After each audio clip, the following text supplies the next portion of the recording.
हमारा भविष्य क्या होगा, यही सवाल अब सियासत के केंद्र में है। नीट पेपर लीक और परीक्षा में गड़बड़ियों को लेकर ग्वालियर में कांग्रेस ने छात्रों की आवाज बुलंद की। छात्रों से मुलाकात के बाद केंद्र सरकार पर तीखा हमला बोला गया। देखिए खास रिपोर्ट।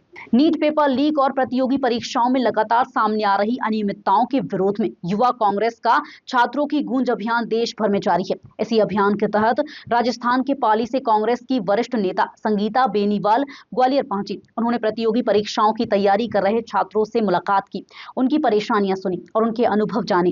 इसके बाद कांग्रेस कार्यालय में आयोजित प्रेस कॉन्फ्रेंस में संगीता बेनीवाल ने कहा कि छात्रों की बातें सुनकर वे भावुक हो गईं। उनके मुताबिक कई छात्र सिर्फ एक सवाल पूछ रहे थे, हमारा भविष्य क्या है। उन्होंने आरोप लगाया कि बार-बार पेपर लीक और परीक्षा व्यवस्था में खामियों ने लाखों युवाओं के सपनों को झटका दिया है। बेनीवाल ने केंद्र सरकार को छात्रों और युवाओं के मुद्दों पर असंवेदनशील बताते हुए केंद्रीय शिक्षा मंत्री धर्मेंद्र प्रधान से नैतिक जिम्मेदारी लेते हुए इस्तीफे की मांग की है। वहीं युवा कांग्रेस का कहना है कि छात्रों की गूंज अभियान देश के 28 शहरों तक पहुंचाया जाएगा ताकि छात्रों की आवाज सरकार तक पहुंच सके। तो आज जो देश में माहौल है, जो देश का माहौल उत्पन्न हुआ है, उसका आखिर जिम्मेदार कौन है, यह हमें देखना पड़ेगा और सोचना पड़ेगा।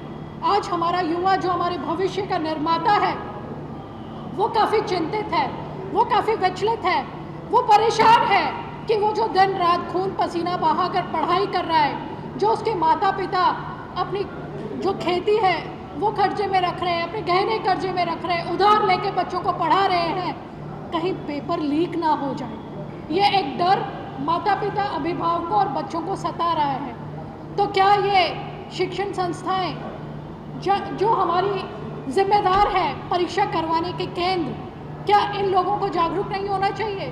क्या इन लोगों के प्रति कोई सरकार को कदम नहीं उठाना चाहिए? क्या शिक्षा मंत्री धर्मेंद्र प्रधान जी को इस्तीफा नहीं देना चाहिए? क्या पद इतना महत्वपूर्ण हो गया जो हमारे इतने सारे बच्चे जो परीक्षा में पेपर लीक होने के बाद मायूस हो गए, डिप्रेशन में आ गए और उन्होंने आत्महत्या तक कर ली? इतने बच्चों ने आत्महत्या कर ली। क्या उन सब बच्चों की जान से बढ़कर शिक्षा मंत्री जी हैं? क्यों नहीं नरेंद्र मोदी जी चुप्पी तोड़ रहे हैं?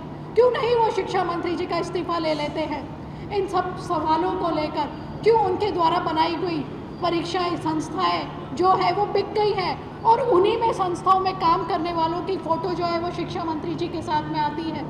बस इन सब प्रश्नों के लिए हम बच्चों के बीच आए थे, क्योंकि हमने देखा कि देश में ऐसा माहौल है, बच्चे बहुत डिप्रेशन में हैं, बच्चे बहुत उदासीन हैं। उस हौसले के लिए एक पार्टी की राजनीति से उठकर, दलगत की राजनीति से उठकर हम बच्चों के बीच में आए थे, राहुल गांधी जी का सिपाही बनकर, और बच्चों का हौसला बुलंद करने के लिए कि डरने की ज़रूरत नहीं है।